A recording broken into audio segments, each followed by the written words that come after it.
Welcome to the SBR NHL Ice Guys for Tuesday, December 19th. I'm Ian Cameron for Sportsbook Review, your host. And, well, you know what? It's one of those days where we're a team on the ice battling some injuries today. Not necessarily injuries, quote unquote, by the definition of the word, but talking about some absences.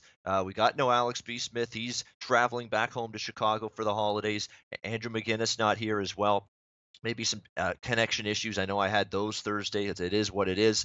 But it's Dana and me together for the Ice Guys. It's one of the few times we've had a chance to do a show, just the two of us here, just the two of us, and we will make it. And we are going to try.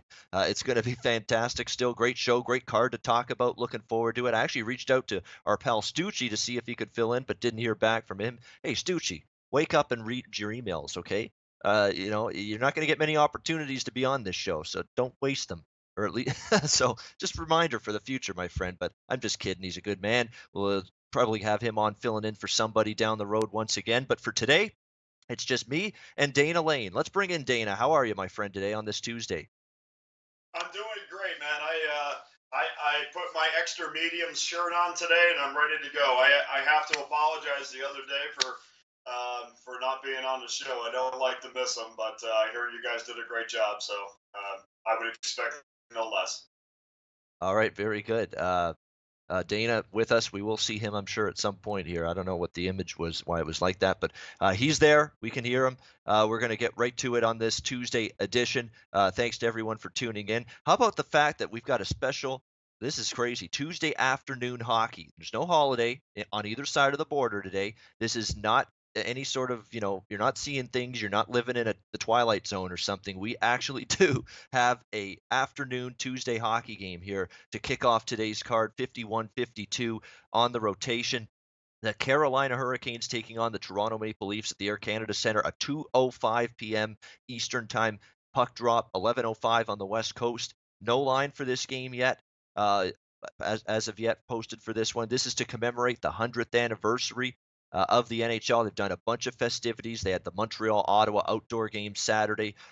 This game is to mark Toronto's first hockey game as a franchise, as a hockey franchise. They played their first game on December 19th, 1917, and it was at 2 o'clock p.m. in the afternoon. And that's exactly why they're having this game specifically today at 2 p.m., a special early start to commemorate the exact time that Toronto played their very first hockey game as a franchise 100 years ago on December 19th. So very cool move by the NHL to do this. And let's be honest, it's a cool move because I get to watch some damn hockey in the afternoon on a weekday. That's why it's cool. So I'm looking forward to that. Carolina, Toronto should be an interesting game. And Carolina, we've talked about this, Dana. I've talked about it ad nauseum. This schedule of theirs has been absolutely brutal. It's been a beast. They have been traveling to their next venue after every single game since November 26th. They have been traveling. It's been absolutely insane. At home, then they went on the road for 2 games at the end of November, back home for 1 game, on the road for that West Coast swing through Vancouver, San Jose, LA, Anaheim, Vegas, uh, Buffalo on the road. Come back home, play Columbus, and now you're back on the road yet again. I mean, you've had these little 1 game home pit stops, and then you're back on the road again. It's been a brutal schedule, and yet somehow this team is finding ways to win and thriving recently despite this brutal schedule. It's amazing. It's fantastic. Credit to Bill Peters. Credit to this hockey team. 3 straight wins amid a brutal schedule, a tough, rigorous schedule in terms of travel, and yet 3 straight wins entering this game today for the Carolina Hurricanes. Beat Vegas in a shootout 3-2 on the road, and we know not many teams are winning at T-Mobile this year, so that's a good win. They beat Buffalo 5-4 in overtime after rally to win that game, but they found a way. And then a nice win against Columbus, 2-1 at home the other night, getting good goaltending, by the way, in that game from Scott Darling. He was fantastic in the pipes for Carolina in that win against Columbus. So now you play this Tuesday afternoon game against Toronto, looking for your 4th straight win. And for the Toronto Maple Leafs, the shoe's on the other foot here. They're looking to avoid their 4th straight loss, losing to Philly, Minnesota, and Detroit on the road. Where are the goals? Where is this high, potent offense gone? That's what a lot of Leaf fans are wondering. Their offensive production has dipped remarkably. 2 goals or less for this team in 4 straight games. We know they miss Austin Matthews. No denying that whatsoever. I think one injury that's also not going to be talked about as much, but it's just as important, I think, or almost as important, at least, as Matthews. Maybe not quite as, but almost as important as Nikita Zaitsev. He's a big minute defenseman for this Leaf team. He's out indefinitely with a lower body injury, plays in all situations, and Toronto not having him on the ice going to be a problem, I think, moving forward for a team that, from a depth perspective on the blue line, I don't think they're as strong there in terms of quality depth that they can just plug in there as maybe some other teams. So it's a struggling hockey team right now, and I know Carolina's had a tough schedule, but you got one team going in this direction, one team right now slumping a little bit. We have a hard time back in Toronto here, and they're probably going to come the favorite here at home in this hockey game. So I'm not going to be overly excited to back Toronto, especially with them having trouble offensively, which is a problem because Carolina oftentimes more of a defensive hockey team, and if you're struggling to score goals, could be a bit of an issue. And let's not sugarcoat it. Toronto's had a tough time with Carolina in recent meetings. I mean, Carolina's won a couple of them this year. They've split the first two meetings, 6-3 Carolina in the first meeting here in Toronto, and then Toronto beat them 5-4, but had to hang on for dear life and got badly outshot in that game. So I've got some concerns with Toronto. From a side perspective, not a game I'm going to get involved with either way, actually side or total. But if I had to give a lean here, it would be Carolina. I mean, I know the schedule's been tough on them, but it's a situation where they're playing a little bit more fundamentally sound hockey at both ends of the ice right now than Toronto is. We've got Minnesota, Ottawa next game. This is now the rest of the card as usual, as you'd expect on a weeknight is a nighttime card. 7:05 puck drop. Minnesota, Ottawa, 53-54. Ottawa, a slight home favorite, -115 to -120. Total 5.5 shaded to the under. I'm a little bit surprised Ottawa's slightly favored here. I'm leaning a bit toward the Minnesota side in this game. Don't love it, but Ottawa. Now the question is that outdoor game? They rallied around. I guess the team rallied around each other. You could say. Remember, there was that whole big schmozzle prior to that hockey game regarding the comments of the owner Eugene Melnick talking about how it's hard to hard to find success, hard to sign free agents. This is a situation where this team might have to relocate to have more success at some point. Just crazy. Why would you say that, on a special weekend like that? Didn't make sense to me, but it didn't affect this Ottawa team on the ice. They had a nice game in that outdoor 100th anniversary classic Saturday night, beating the Montreal Canadiens. Good win for the Ottawa Senators. The question is, can that spark a turnaround for them? Can it spark a winning streak for them? Because this is a team that's been in a free fall for the better part of the last several weeks. Where's Matt Duchene been? He's been a big part of the issue here. They have not gotten the return on investment they expected from Matt Duchene since they pulled off that three-way trade with Nashville and Colorado. It just hasn't been there for Matt Duchene. He struggled to adjust to his acclimate himself to his new team. Overall, offensively, this team's had a tough time. So it's just a question of, can this team find a way to score enough goals moving forward, and can that Montreal win be the sign of a spark for them? That remains to be seen. So fascinating matchup here. We'll see what Ottawa brings to the table. In terms of making the playoffs, they've got to put a big run together. I don't think there's any denying that. They've got to do what Edmonton's got to do in the other conference. They got to put some kind of extended winning streak together if they're going to give themselves any sort of puncher's chance, any sort of reasonable belief that they could still be a postseason team this year. We'll see if that Montreal win was maybe the start of a winning streak, or is this going to be one of those games where Ottawa's inconsistency shows through again and they just aren't able to back it up with another good performance. So we'll find out a lot about the Sens coming up tonight in this game as they take on the Minnesota Wild. And Dana Lane is involved in this Minnesota-Ottawa game tonight. Dana, what are you looking at betting here tonight in the nation's capital? Yeah, time to get a drink, Ian. Good job early on. Hey, look, it's not obvious now, but again, in wagering, we try to figure out trends that are going to happen, and we see right now that both teams could be headed in the right direction. There's not a lot of reason for panic for the Minnesota Wild, but they have lost two straight to Chicago and Edmonton, two teams that it's not all the question that they would lose to them, especially Chicago, who has absolutely shot up my power rankings. But in doing so, they allowed 7 goals and managed to just score 3 themselves. So it's again not a big sample size, but something to look at. When and in the opposite side, we look at the Ottawa Senators now, who have won 2 straight over Montreal and the Rangers, 2 quality wins, and they won both of those games by allowing just 2 goals. And I really like to jump on teams that are starting to play well defensively. And we remember, I mean, it's not that far away where Ottawa played extremely well defensively in the playoffs last year, and maybe they're saying, look, I mean, if we're not going to be able to put the puck in the net, perhaps we can play well defensively. It is something to watch, and it does appear that my computer's.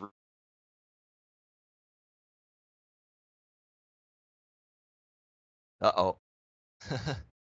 I think Dana's frozen on us. Yeah, he'll be back. I think he was leaning Minnesota, but we'll see. We'll see if he's able to get things corrected there with the connection.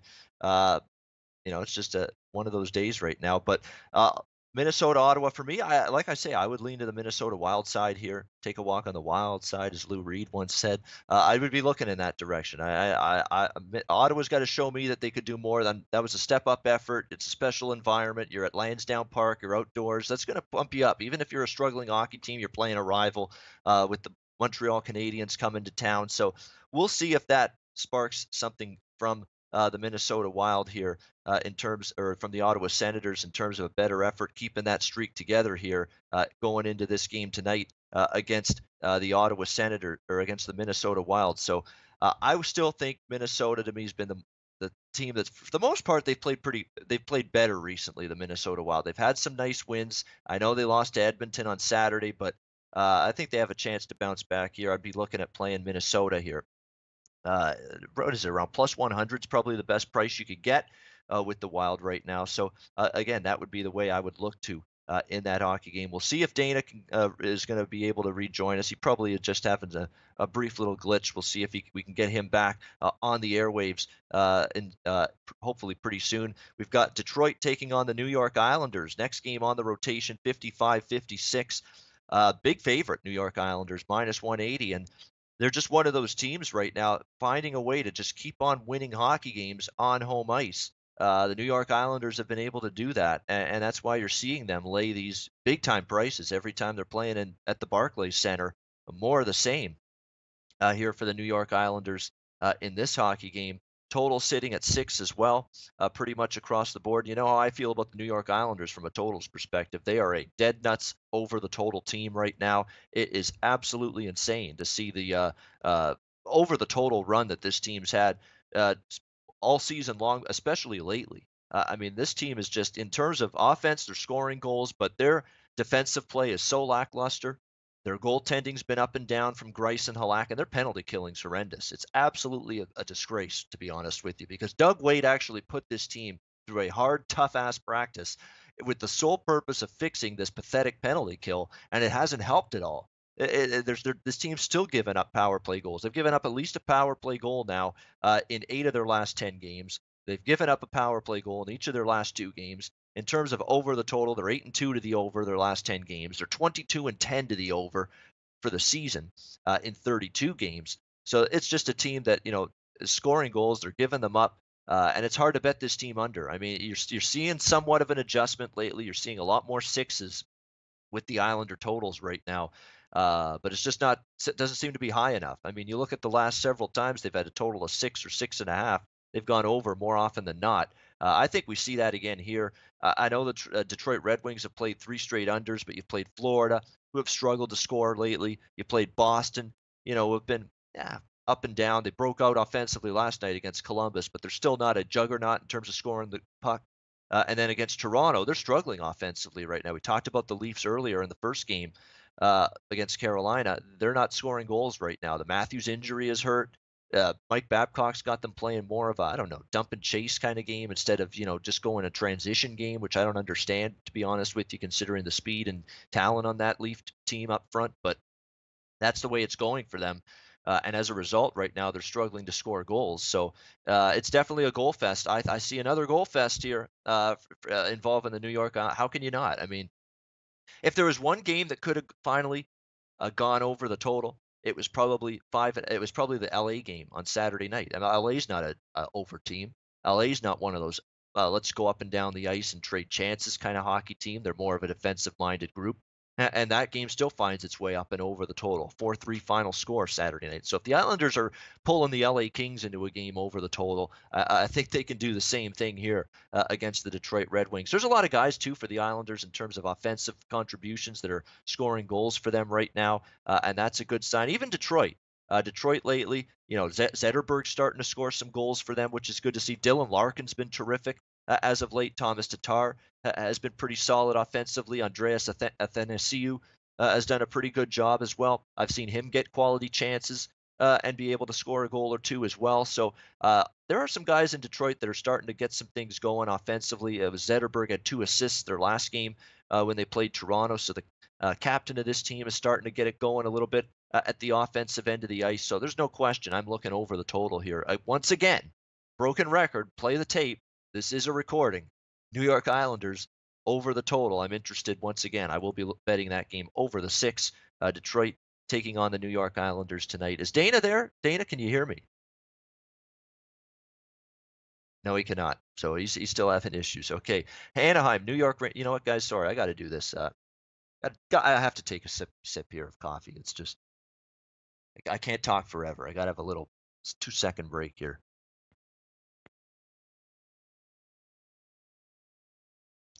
There we go.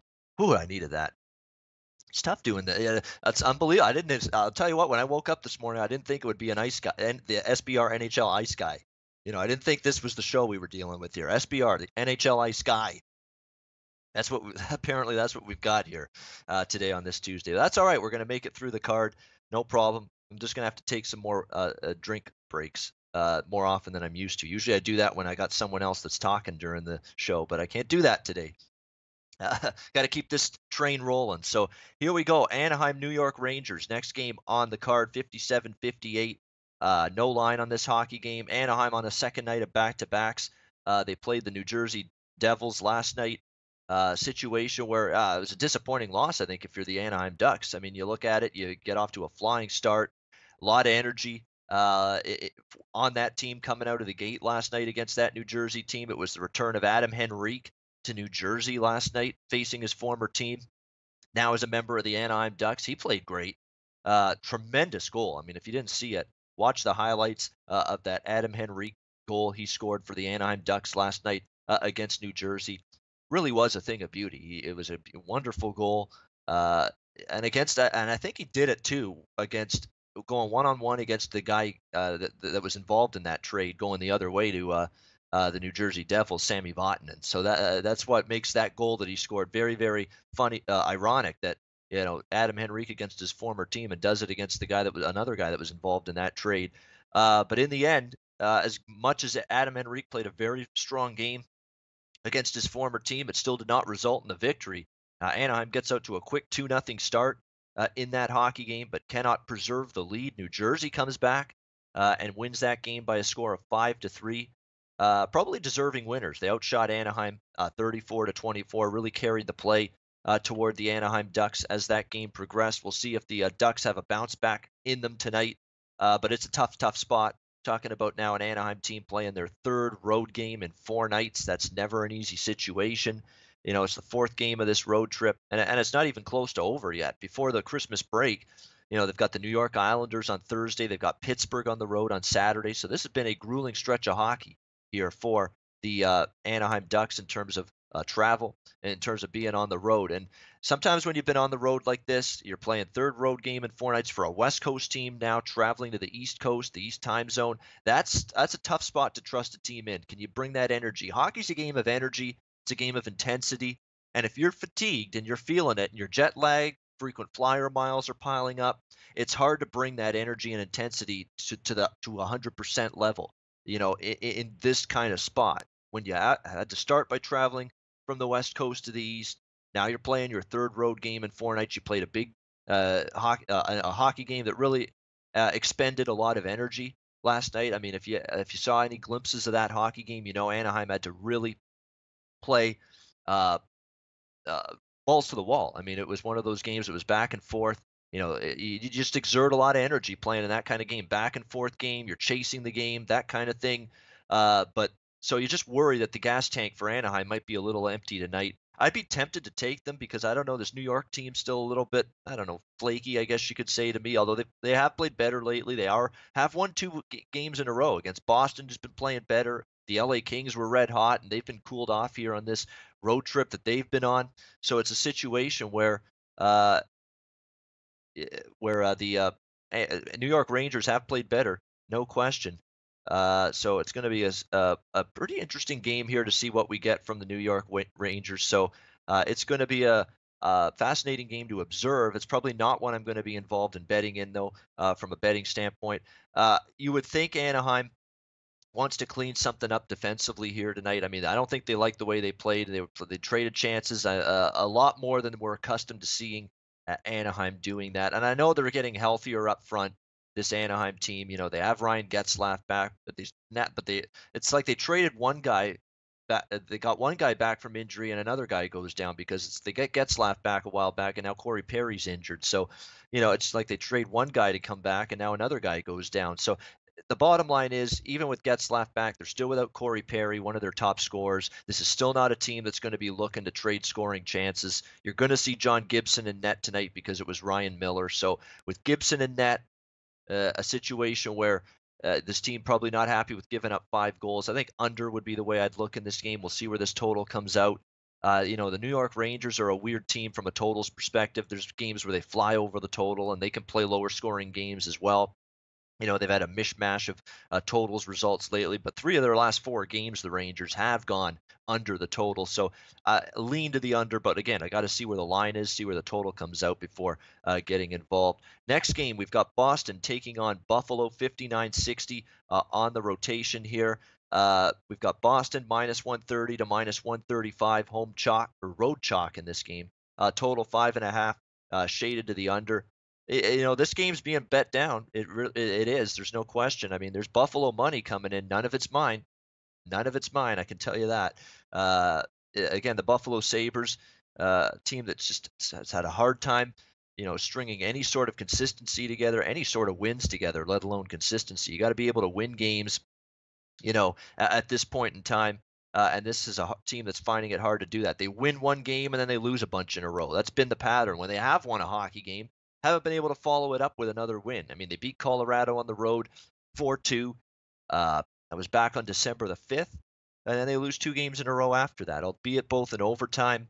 They beat Ottawa 3-2, and then now they lose their next 2 games. They have been competitive. I will say this, Buffalo is making strides. They're more they've been in every single game lately. I mean, you look at take this last 6-game stretch here for the Buffalo Sabres. They've got the win against Colorado, back-to-back overtime losses against Chicago and St. Louis. There's nothing at all to be ashamed about with that. Good competitive efforts. You beat Ottawa after that 3-2, and then you suffer back-to-back losses, 1-goal losses to Philadelphia and Carolina. So this team has been competitive. They've been scrappy. They've been right in every single hockey game recently, but still having trouble actually finding a way to win the hockey game. That's still the issue for the Buffalo Sabres, just not able to find that extra gear that they need to be able to win games. We've got Boston coming off a 7-2 victory against Columbus last night, so obviously people betting against the spot for Boston here. Back-to-back situation after a big win against Columbus last night. Is this team a little bit flat? And you can't deny Boston 1-3 in 4 tries this season on the second night of back-to-back games, so that is a little bit of a concern for the Bruins heading into tonight. But you gotta like the way a lot of this Boston team is playing offensively right now. Patrice Bergeron is playing well. How about Danton Heinen? How about the rookie for the Bruins? He's played great lately. 4 goals, 5 assists his last 7 games. Absolutely tremendous job by him. They've got David Krejci's injured, but the rookie Anders Bjork has stepped in and played well for them. David Pastrnak is on a good run offensively right now. 5 goals and 9 assists in his recent point streak. Brad Marchand, not only healthy and back in the lineup, but he's also producing offensively, which you'd expect. He's one of the better offensive threats on this Bruins team. So there's a lot to like here in terms of Boston offensively. To me, kind of interested in the over, believe it or not, in this game because Boston is really trending upward offensively. They're starting to score goals. You look at the last several games from them. 3 goals or more for Boston now in 8 of their last 9 games. Very impressive stuff from uh, the Boston Bruins lately offensively. So that is definitely a good sign. We'll see if they can keep it going tonight. But back-to-back situation here, 1-3 on the road, or 1-3 in 4 games on the second night of back-to-backs this season. It is a little bit concerning, but this is now becoming more and more playable toward the Boston side to me. I know it's not the greatest spot here, but you're asking Buffalo to win a game, and that's been an issue for them. So, minus 130 as it creeps down. I'm going to wait to see. Maybe we can even get a minus 125, minus 120 out of this, maybe. If it gets that low, I'll consider some kind of bet here on the Bruins for sure. I think it would become a playable price at that point. And you look at Boston again, offensively, they're good right now. And Buffalo, we know they're not any sort of juggernaut defensively. I mean, in their own zone, they've had troubles. We've had lack of strong efforts consistently from the Robin Leonard, Chad Johnson combination and net as well for the Sabres. So, yeah, definitely look at leaning Boston and leaning over the total here between the Bruins and Sabres tonight. We got Winnipeg, Nashville. Fantastic game. I'm looking forward to this one. Two teams with two of the better teams in the Western Conference, no question. 61-62. Nashville laying a big price at home, minus 150. Not many bargains these days to back this team. I think the odds makers are starting to get sick of having people bet Nashville and having to lose with this team because they're playing that good. They are. They're one of the absolute hottest teams in this league. They have a tremendous home ice record. They have been absolutely fantastic. 11-2 on home ice. I mean, only Vegas rivals them in terms of that being that good on their home ice this season, and Nashville's been that way. And I've said this time and time again about this hockey team. The moment they got the Kyle Turris in that trade with the Ottawa Senators, that's when things really started to. That's when I really started to look at this team as well. This team's really taken it to another level. They've been absolutely fantastic. Kyle Turris is already double digits in points in about 13 or 14 games played since joining the Nashville Predators. He has been terrific, and he gives this team an incredible amount of punch down the middle in terms of their 1-2-3 centers. But when you look at a Johansson, a Turris, and a Nick Bonino, who's of course been around now in this league for a while, won a Stanley Cup with Pittsburgh. I mean, that is a very impressive trifecta of centers that Nashville can go to war with night in and night out, and that's a big reason why they're a good hockey team right now. And you talk about our friend Dana Lane, who's talked about it many times. He likes strength down the middle in terms of the center ice position, and I'm in a complete agreement with that. You got to have that center ice position be solidified. And fortunately for the Nashville Predators, it's been that way so far. So again, that center ice position so important. And for the Nashville Predators, they have been able to get the job done and be able to score goals, have that consistency down the middle. And really, what I like about Nashville guys right now is that they are playing a complete game of hockey right now. Their offense is clicking. You look at what they've put up. They've put up 3 goals or more the majority of their games. In 5 of their last 7, they've scored 3 goals or more. They've beaten Anaheim, Boston, Dallas, Vancouver, Edmonton, Calgary during this 6-1 stretch in their last 7 games. The only loss was to Vegas in a shootout. No shame in that, the way the Golden Knights have played this season.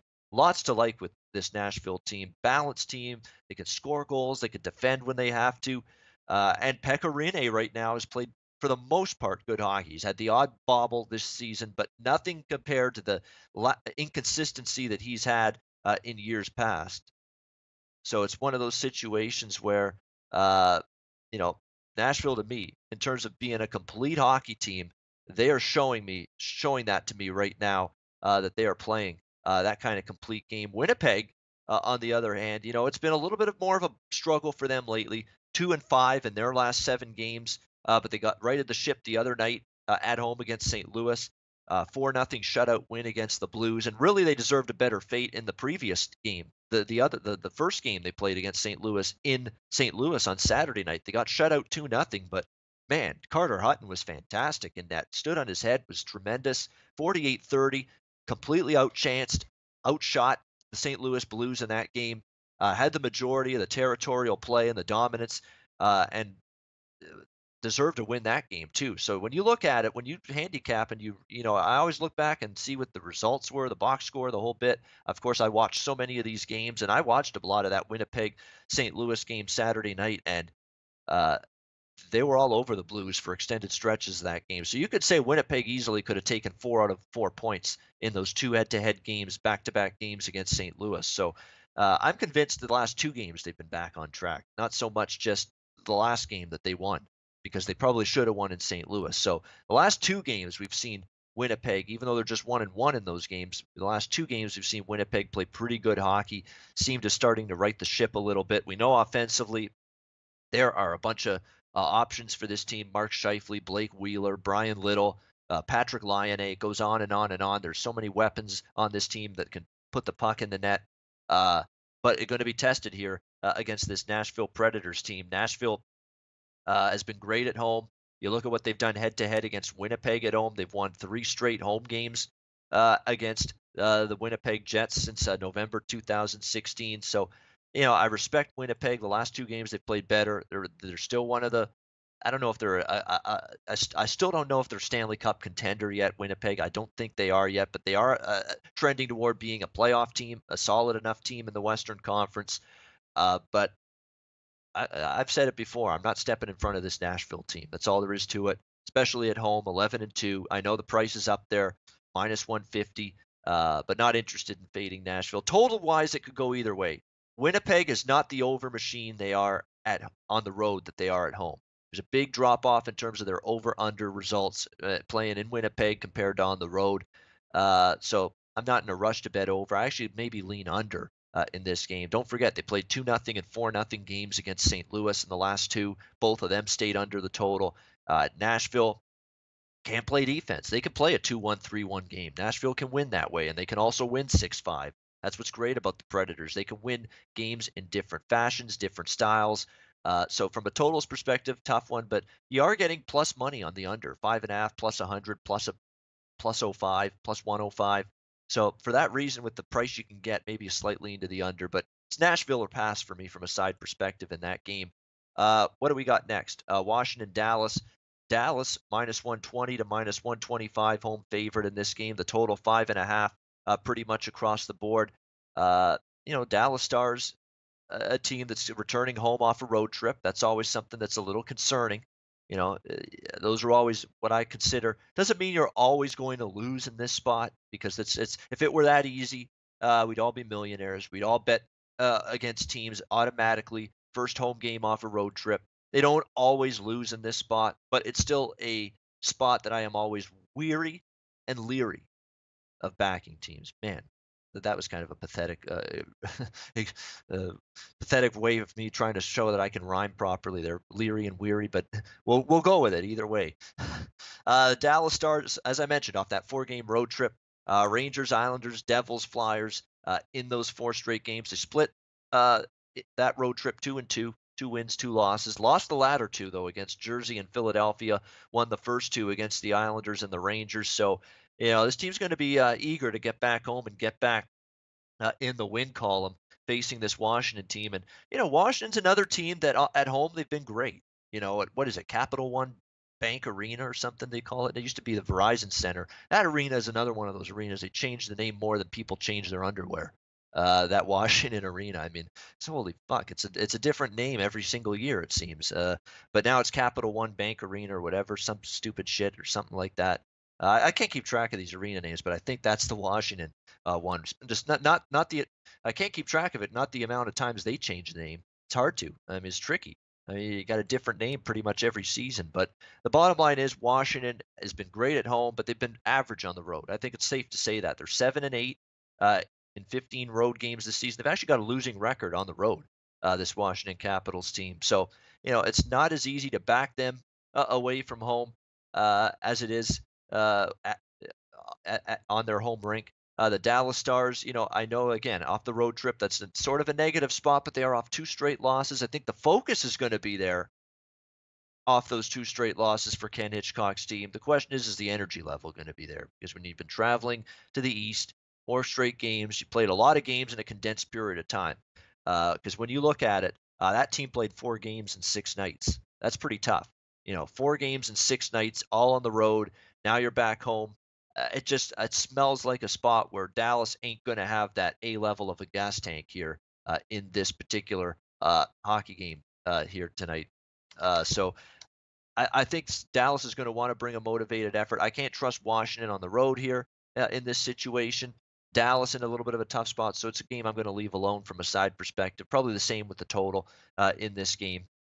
But an interesting one to watch. I'm fascinated to see. I'm fascinated to see if Dallas can get back on track, even despite somewhat of a tough situation, first home game off that road trip, and if Washington can get their act together on the road. That's the only thing that's holding me back from making Washington a legitimate threat in the East. They're a good team. I'm still not sure Washington's at that contendership level yet, like they've been for so many years.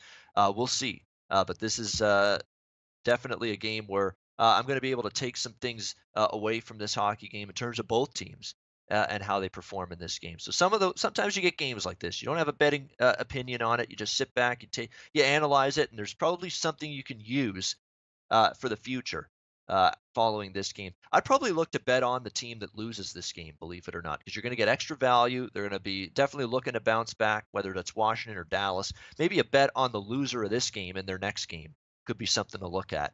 Florida, Arizona, the next game, 65-66. Pick your poison. I mean, lay a price with Florida on the road doesn't excite me even in this minus 115 to minus 120 range. The total is 5.5, shaded to the under in this hockey game.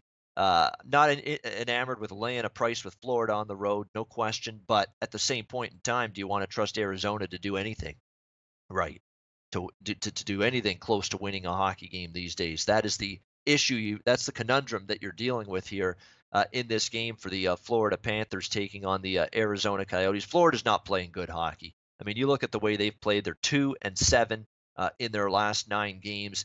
The wins came against Winnipeg at home in a pond hockey kind of game, and then they beat Detroit in overtime, and were fortunate to do it. Those are the 2 wins. That not very impressive stuff from the Florida Panthers. Roberto Luongo has been a huge loss for this team simply because they have no goaltending to replace him adequately with. James Reimer is as capable of throwing you a good game or two here and there, but he's not consistent. It never has been. That's always been his downfall. It was his downfall as a starting netminder with Toronto back in the day.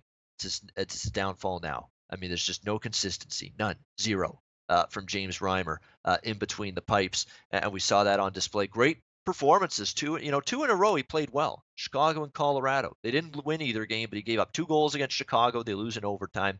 Give up 1 goal against Colorado, but they lose 2-1. Scoring now has dropped off for the Panthers. Where's their offense gone? Other than hanging a 6th spot on the Jets, this team offensively 2 goals or less in 4 straight games. Reimer comes back to his old self the other night. They lose in Vegas in that game. So it's one of those situations where consistency in net's a problem. Defensively, this team is not one of the better teams in the league in terms of keeping the puck out of their own net.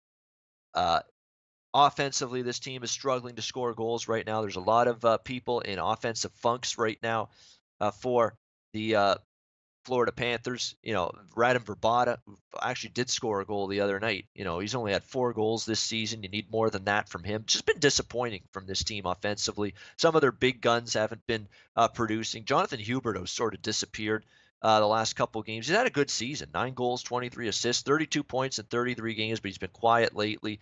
I mean, there's some guys in terms of their depth scoring, it really hasn't been there. They've had to rely so much on Vinny Trocheck and Jonathan Huberdeau and Alex Barkov. All of those guys have 30-plus points. And then there's a huge drop-off after that. Then you've got Evgeny Dodonov and Keith Yandel at 19 points. Bukestad's been a little bit quiet, 16 points in 33 games. That's not good enough for Nick Bukestad. You need more from him offensively. And then there's a huge drop-off. They're not getting anything in terms of production from their depth forwards offensively. So they're having to rely on the big guys. And when the big guns, Barkov, the Huberdeau, get shut down, get neutralized in certain games, they're not able to make up for that. So I'll be honest, I'm going to back Arizona here. It's frustrating to see to want to trust this team, but you look at Florida, 5th game of a road trip, last game of a road trip, closing in on the Christmas holidays this weekend.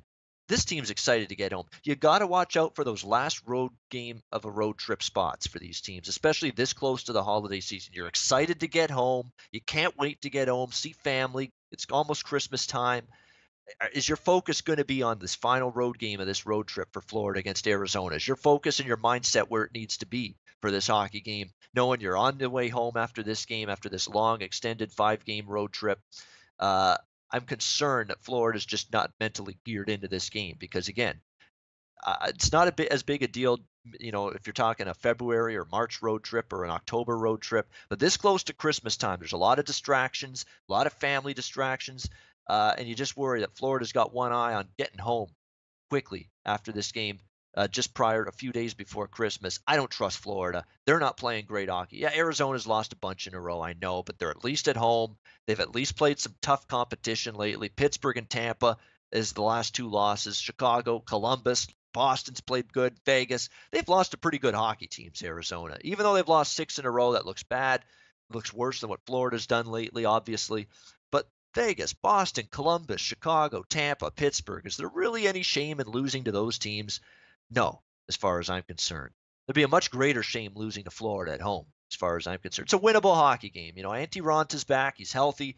He's a better option in net, as far as I'm concerned, than James Reimer is. Florida's not scoring goals. This is a winnable freaking hockey game for the Arizona Coyotes. You're not going to be able to say that very much about this hockey team. But on the opportunities you do have the chance to say that, I'm going to step in and I'm going to take advantage in this kind of spot. Give me Arizona. It's not going to be best bet, but it will be on my betting card today. Arizona plus 100 is the best price available at 5 dimes.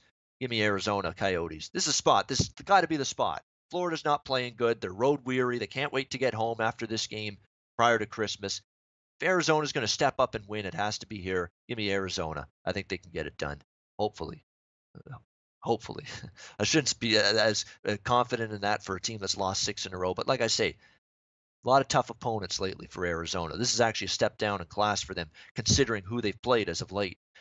Great game coming up next. Tampa Bay, Vegas, 67-68 on the rotation. Tampa Bay, minus 130, road favorite, total 6 pretty much across the board in this hockey game. This is a fantastic game. Another great test for the Vegas Golden Knights, but they passed every test so far. I mean, you look at some of the teams they've beat this year, especially on home ice. They've beaten Chicago. They've beaten St. Louis at home. They've beaten Dallas at home. You just beat Pittsburgh at home. You have beaten a slew of really good hockey teams this season here on this T-Mobile Arena home ice, and you've even beat Nashville on the road so far this season, Vegas. They basically, when this team plays elite clubs, elite squads in the NHL, they raise their game. They elevate themselves. They've done it time and time again. That's been the mantra all season for Gerard Gallant and this Vegas Golden Knights team. They have elevated their game and played their best against the marquee opponent. They've done it time and time again. They did it against Pittsburgh the other night. They've done it against all of those teams I mentioned, Chicago, St. Louis, Nashville.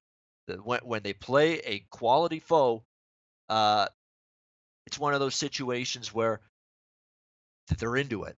They want to make a statement. We're not just some rinky-dink expansion team. We're a quality hockey team. It's time to stop calling us an expansion team, start to call us a good hockey team. And they're a good hockey team right now. They have 4 lines. They all can skate. This is not a who's who of Norris Trophy defensemen on the back end. It's always been my one concern with Vegas. They don't have that bell cow, that horse, that Norris Trophy guy on the back end. But it's one of those situations where this team collectively, defensively, boy, they play well together. Nate Schmidt, Derek Engelland, and everybody else on this Vegas blue line. It's been very impressive to see. Very good camaraderie and chemistry on that blue line. And even though they don't have that dominant elite defenseman on this hockey team, boy, have they played well as a group. There is no denying that whatsoever. John Merrill steps in on the blue line and scores a big goal the other night against Florida in the revenge of Gerard Gallant. And I was all over Vegas in that game. I had them puck line -1 in that game against Florida, getting revenge on the Florida Panthers for the absolute complete and utter showing of disrespect and to Gerard Gallant, firing him, leaving him holding his bags at the airport, finding his own way back home. That's just as disrespectful. Plenty of former Florida Panthers as well on this Vegas team. Riley Smith, Jonathan Marchessault, You go on down the list, there's a bunch of guys that played on that Florida team. They were geared up to win that game, not only for themselves, but for their coach, and they did that. And again, Vegas playing at home now, an underdog price. That's tempting. It's hard to go against that, but it's also hard to go against this Tampa Bay team. This is one night that I'm not crazy about backing Vegas at home. You know me, guys. I've been on Vegas a lot at home lately on the show here. I've been backing them many, many times on home ice. I'm more reluctant to do that tonight. This Tampa Bay team's been just absolutely sensational. I mean, there's no other way to put it. They've won 7 straight games. They are the class of the NHL, NHL best 50 points, the #1 team in the league. But don't sell Vegas short. They have consistently stepped up in class with success this season against the better teams on their schedule. They've done it time and time again, and you know they're going to be up for this. This is the best team in the NHL from a record perspective right now. Tampa Bay coming into Vegas. You know Golden Knights will be up for this game. Will it be enough's a question, but Tampa Bay going to be a challenge for this Vegas team defensively tonight because Tampa Bay, like I say, they changed the lines a few weeks ago. John Cooper made that move, and they've been putting in goals in bunches. They've scored at least 3 goals in every game during this 7-game win streak. More than anything, I would actually lean to the over a little bit in this game. I would think Marc-Andre Fleury is going to get the start. They gave Malcolm Subban the start for the Golden Knights against Florida the other night. I think we're going to see Marc-Andre Fleury back in there tonight, but nevertheless, I still think we got a chance to see goals. You're going to see a lot of pace in this game. I'm probably going to stay away from the side. It's tempting, I know. With Vegas catching what, plus 110 to plus 120 in that range as a home underdog with the home record they have, that seems like great value. But man, this Tampa Bay team, oh, they're playing so good. It's so hard to go against them at this point in time. You can make great cases for either side. You really can. Tampa's on a tear right now, but Vegas has stepped up repeatedly in these step-up games at home against good teams. Very tough from a side perspective, but over the total is probably the way I'd go. You're going to see a lot of pace, a lot of skating. Tampa's been more of an over team since they made these line changes, scoring goals left and right, and going to challenge this Vegas team defensively tonight.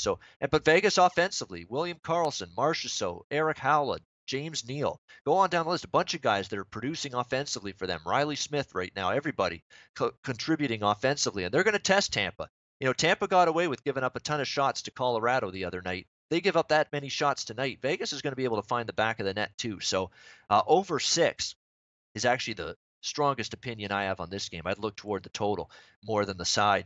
Next game, we're going to wrap it up. We've got a couple of minutes left. Montreal, Vancouver, 69-70. Minus 140 to minus 145. Road chalk for Montreal. Total 5.5 shade to the under. I like under 5.5 in this game. That's going to be my play. I'm staying away from the side. I want no part of Vancouver. I mean, this is an injury-riddled mess. This is a team that I said if they could withstand, if they could not or avoid injuries, rather, this team could be competitive, could be scrappy, could find ways to win games.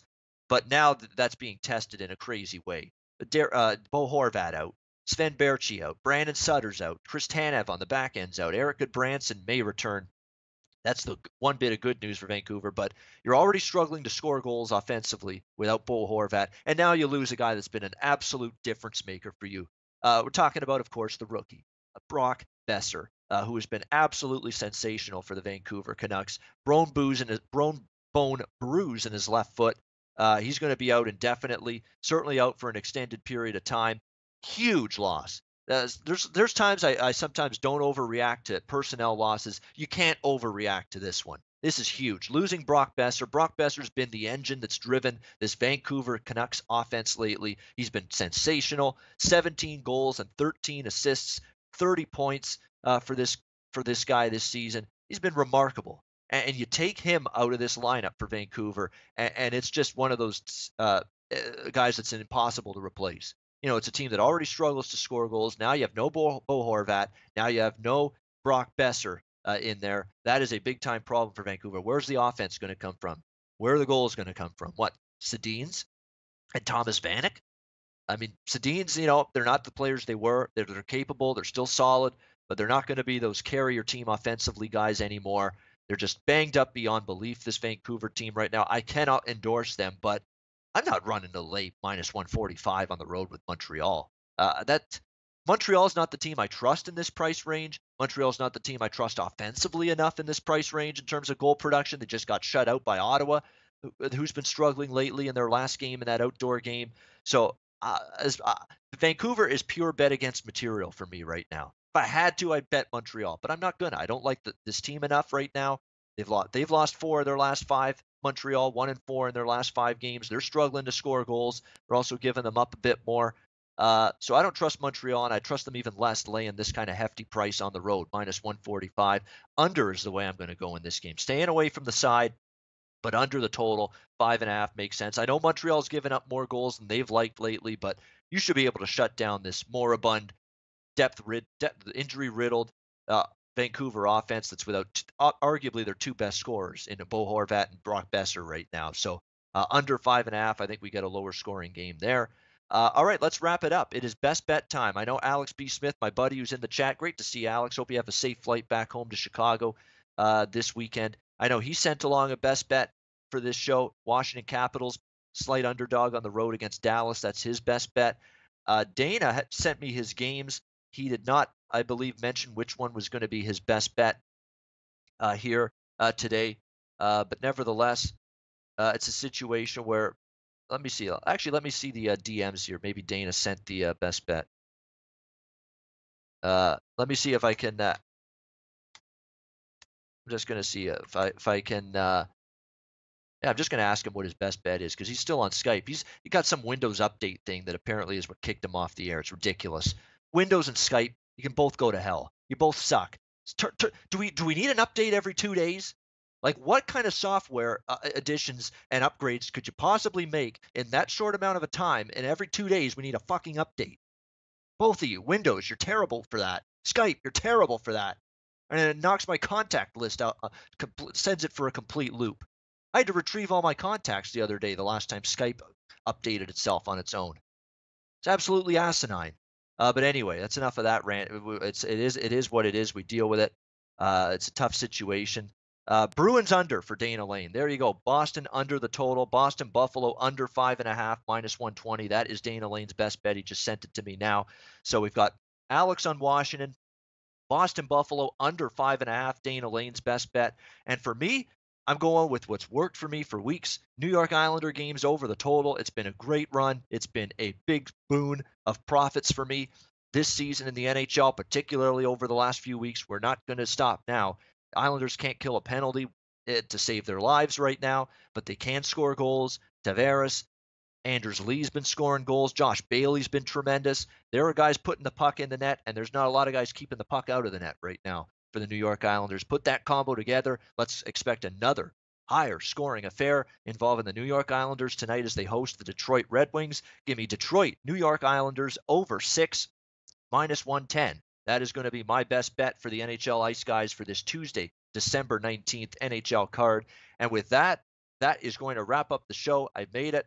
I am my mouth is just completely parched right now. That's the way it is. But hey, we persevered. We had some tech issues. Alex is flying home. Andrew couldn't join us. Dana had tech issues, but we brought it home. Hope I still delivered as good a show as I possibly could for all of you. Thanks again for tuning in. Thanks for sticking with us, everyone in the chat. Remember, check out sportsbookreview.com every day for the latest sports betting information, live odds, free picks, free articles. Check out the social media SBR links below this video and give the show a thumbs up. If you enjoyed it, we certainly hope you did. We will be back on Thursday, 9 a.m. Eastern, with another edition of the NHL Ice Guys. I'm Ian Cameron for Sportsbook Review. We'll be back on Thursday. Enjoy the games and good luck.